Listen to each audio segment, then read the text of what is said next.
balita, pinagyabang ng mga DDS na ang lugar daw nila na Davao, malinis, secured, hindi nakakatakot paghating gabi. Malamang tulog na mga tao nun.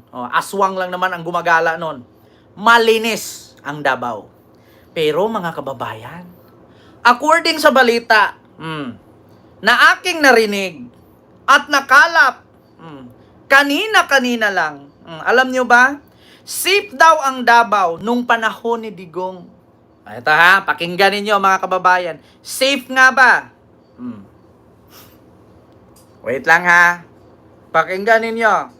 As na kaso ng rape sa buong Pilipinas, sa kabila ng imahe bilang safe city. Ito. Alam mo ba na ang Davao City ang may pinakamataas na kaso ng rape sa buong Pilipinas? Sa kabila ng imahe bilang safe city, Davao City ang nangunguna sa mga ulat ng karahasan sa kababaihan. Mas mataas ang bilang ng mga kaso ng rape dito kaysa sa ibang lungsod. Ito ba ang lungsod na tinuturing nating ligtas? Ano ang ginagawa para protektahan ang mga kababaihan?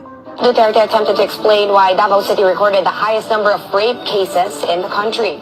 PNP data revealed that the president's home city topped rape cases in the country in second quarter of 2018.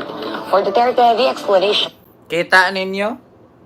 Safe ang Davao, pero Davao ang tinalaga na pinakamataas na rape case sa buong Pilipinas. 2018 and 2019. Kita nyo? Mga kababayan? Paano ako maniniwala na safe ang Davao? Paano ako maniniwala na maganda sa Davao? Kung ang Davao pala ang pinakamataas na itinalaga na rape case sa buong bansa. Biruin ninyo, mga kababayan. Kita ninyo? Davao? Pinakamataas na rape case ng panahon ni Digong. Sunod, antayin natin ang sagot ni Digong kung ano ang maging masabi niya sa taas ng rape rape dyan sa Davao. Rape case sa Davao. Ang taas daw ng rape case dyan. So ano ba ang magiging reaksyon ni Digong dahil dito? Simple. Ngayon sila nga daghang rape ang Davao. Basta daghang kwapa, daghang rape yun na. Kita mo Alam mo ba na sabi nila marami daw na rape sa Davao. Basta daw maraming maganda, maraming ma-rape. Utang ina, di ba? Ganon ba ang gusto nyong marinig? Kaya daw maraming na-rape sa Davao kasi maraming maganda. Kung walang maganda, walang mari-rape. Utang ina, di ba? Galing. Kita mo yan? Yung madre nga yung madre na Australian, ni-rape ng Abu Sayyaf. Anong sabi ni Digong? Dapat bago kayo mag-rape, si Mayor muna. Utang ina, di ba? Kita nyo? Lion Eye Official, Karatsky Force. Ayan, Miguel Love, shout out po. Kita ninyo, Queen Lioness, hello po.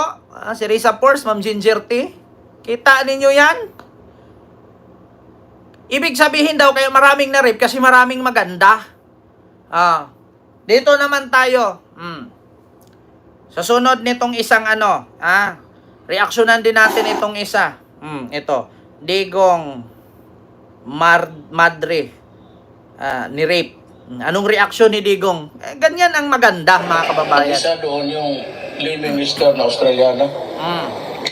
Ito problema na ito. Ang Australian Embassy, sige na tawag Putang ina, kasayang nito. Ang napasok sa isip ko, ni-rape nila. Pinagpilahan nila nga doon. Nagalit ako. Kasi ni-rape? Oo, isa rin yun. Pero, napakaganda. Dapat, ang mayor muna ang mauna. Diba? Kita ninyo? Yung mga ganyang joke nakakatawa. Pero yung mga DDS tawang-tawa. Yung isang Australian madre na si Fox. Isa yan sa rason, mga kababayan, na hindi si Digong tinanggap doon sa Australia na in case kumuha ito ng tawag dito, interim release. Kaya isa sa tinanggihan siya ng Australia. Bakit? Kung naalala ninyo yung madre, na ni-rape ng Abu Sayyaf. Sabi niya, pinagpilahan daw ng mga Abu Sayyaf, sayang daw ang ganda, Australiana, madre. Dapat una si Mayor mang-rape kaysa sa Abu Sayyaf. Yeah? Tapos yun mga didis, tawang-tawa kayo. Kita ninyo, usaping rape. Dapat si Mayor mauna bago sila. Oh, ayan oh. Australia, option sakaling bigyan ng interim release si Duterte. Paano tong ginawa niya kay ano? Paglabas, binalot. Tinignan ko yung muka. Tangina parang parang artista sa Amerika na maganda. Tangina, kasayang nito. Diba? Ang napasok sa isip ko, ni-rape nila. Pinagpilahan nila na doon. No, nagalit ako. Kasi ni-rape? Oo, isa rin yun. Pero, napakaganda. Dapat, ang mayor muna ang mauna. Tawang-tawa mga DDS. Sayang daw pinagpilahan ni rape. Ang ganda. Kamukha daw ng artista sa Amerika. Pero sabi niya, kung kayo mag-rape, dapat si Mayor muna una. Putang ina, di ba?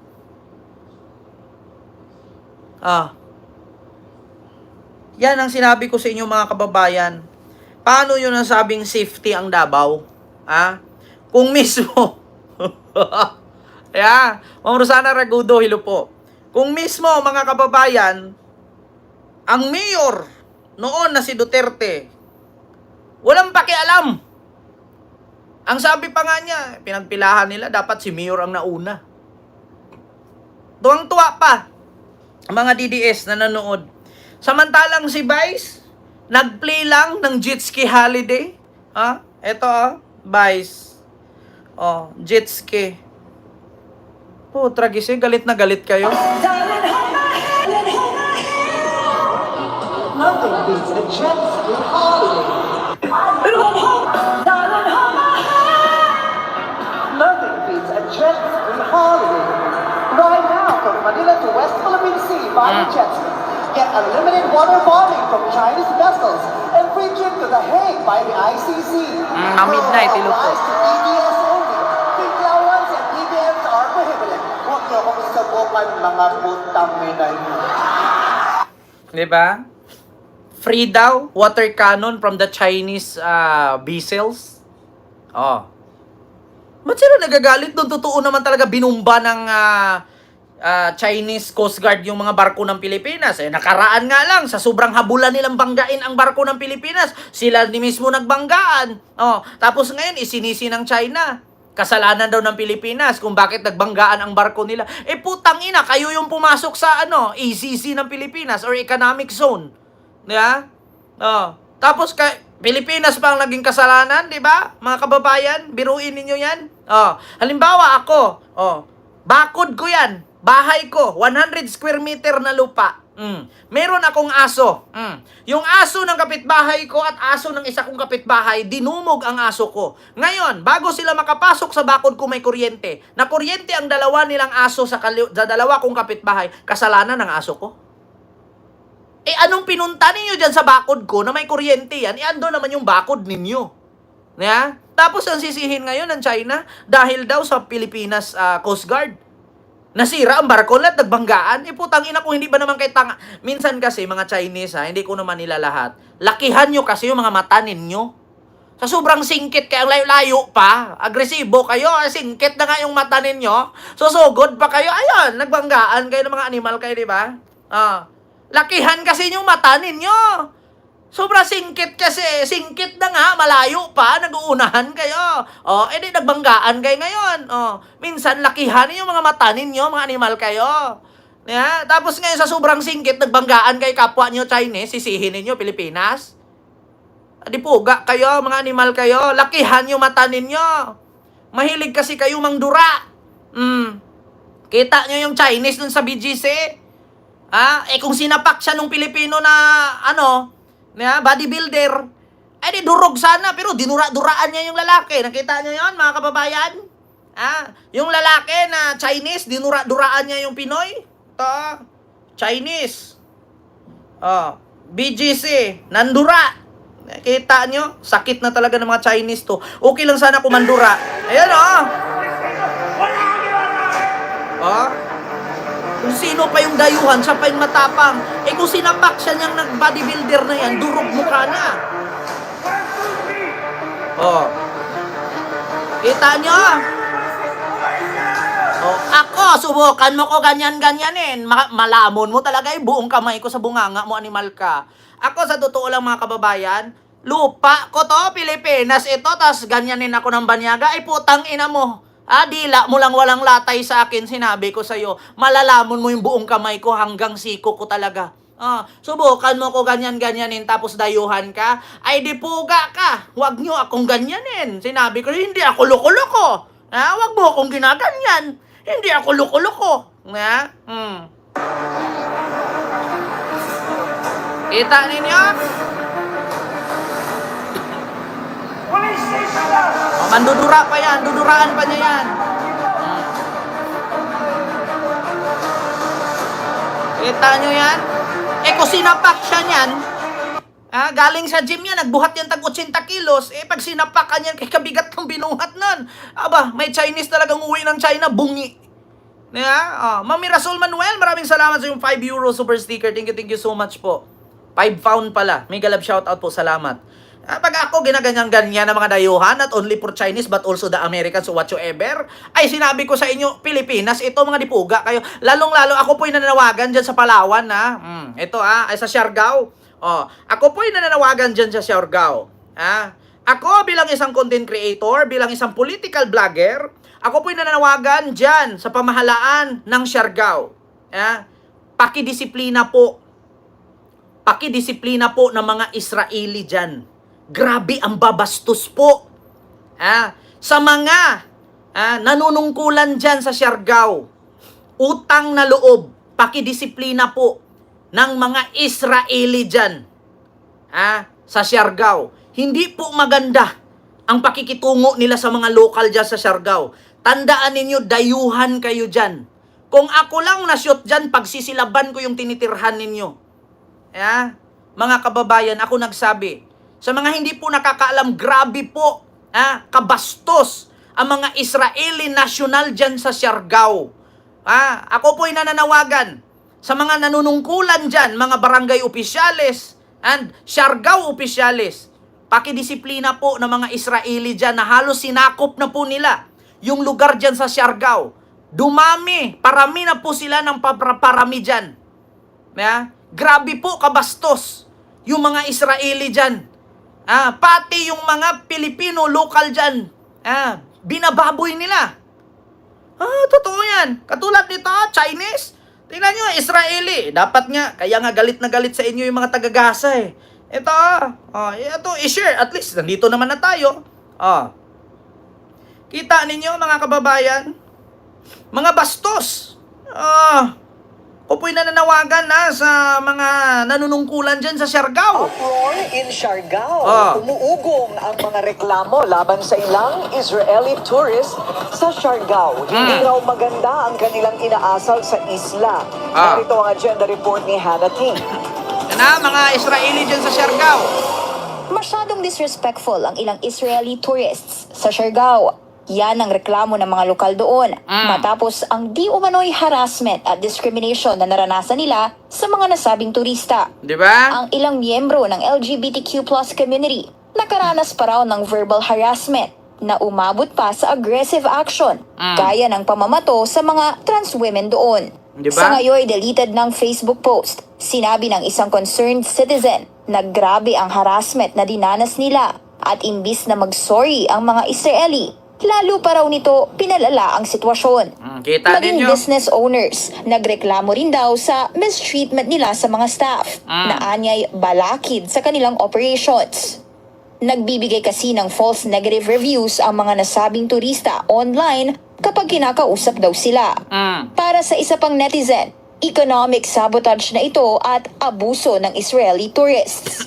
Sinubukan ng Bilyonaryo News Channel kumuha ng pahayag mula sa Israeli Embassy, pero hindi raw muna sila magbibigay ng panig. Bakit? Una na ring nagbigay ng pahayag ang isa pang lokal sa Siargao na si Maria Tokong. Sa tinagal daw ng panahon niya sa lugar, alam niya na ang samut-saring pinagdaanan nito. Una nang nakilala ang Siargao sa pagbangon nito mula sa bagyong Odette noong 2021 at umani ng attraction mula sa international tourists. At ngayon, halos foreigners na raw ang madalas niyang makita doon. Almost half of the people there, hindi na raw mga lokal. Bagamat maayos daw ang ugali ng iilan, ang iba naman, they don't align with the soul of the island. Napipinturin umano ang pagtatayo ng isang Israeli Cultural Center doon na isang Chabad House o Jewish Community Center. Diba? Tignan ninyo, nagtatayo pa kayo ng Jewish Community Center dyan sa Siargao.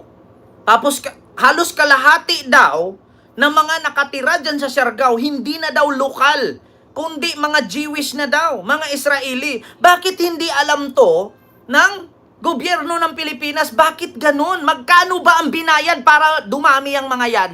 Ako, diretsahan tayo. Magkano ba ang bigay? Bakit hindi nyo ito nasisilip?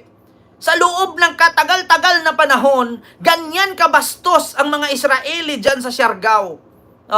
Magkano ba ang binayad sa inyo dyan? Tourism Secretary.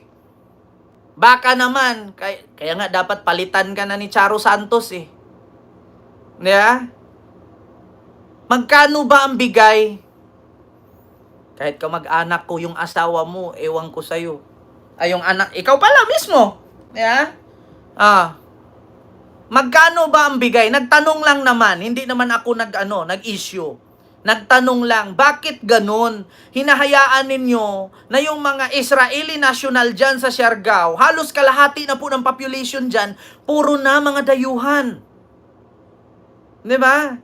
Bakit hindi nyo marisolba dyan? Sana po mga kababayan, may mag-cut ng video na ito at i-share po ito doon sa sa mga mga nanunungkulan dyan sa Siargao. Bakit hindi nyo maipadala sa kataas-taasan dyan? Ba't hindi nyo maipadala kay Bongbong Marcos? Antayin nyo pa ba na i-cover ito ng Jessica Soho? Antayin nyo pa ba na i-cover ito ng mga vlogger? Tsaka kayo, kikilos? Tsaka kayo gagawa ng hakbang? Papayag? Putang ina, Galit na galit kayo nang binangga ng binumba ng water cannon ng mga Chinese Coast Guard yung barko ng Pilipino. Samantala ngayon, nasa lupa na ng Pilipinas, pinagbabastos na yung mga Pilipino, hindi kayo gagawa ng hakbang? Nasa mismong lupa na natin yan? Viral muna bago kayo gagawa ng hakbang? Magkano ba ang bigayan? Yan lang tanong ko. Ba't hindi nyo ma-actionan yan? Kailangan pa ba na mag-viral yan? Kailangan pa ba na ma-content pa yan ng mga vlogger pagkakitaan pa ng malaki? Kailangan pa ba na ibalita muna ng ABS, GMA, TV5? Bago ninyo solusyonan yan? Wala naman ako sinisi dito, pero alam nyo sa totoo lang mga kababayan, ano po bang ginawa ng mga nanunungkulan dyan? Nagtatanong lang naman. Siargao, Pilipino po yan. Ang mga naninirahan dyan. Pasok po yan sa economic zone ng Pilipinas ang Siargao. Bakit halos kalahati na ng mga nakatira dyan ay mga Israelita na? Hinahayaan nyo na lang bastusin at pagbabatuhin ang mga Pilipino lokal dyan? Diba? Nagtayo pa ng Israeli community, Jewish community. Ganun na ba kaliit yung lugar ninyo? Takot na ba kayong wasakin ng mga Hamas? Kaya sa Pilipinas na naman kayo naghahasik ng lagim? Diba? Ako po'y nananawagan mga kababayan.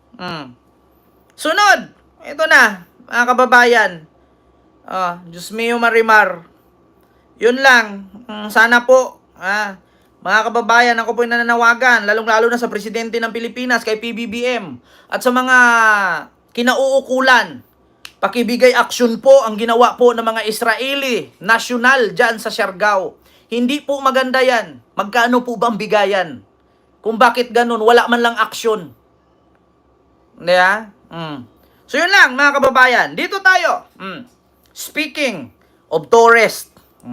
Dito tayo mga kababayan. Sara Duterte. Sinagot ni Jose Claire Castro.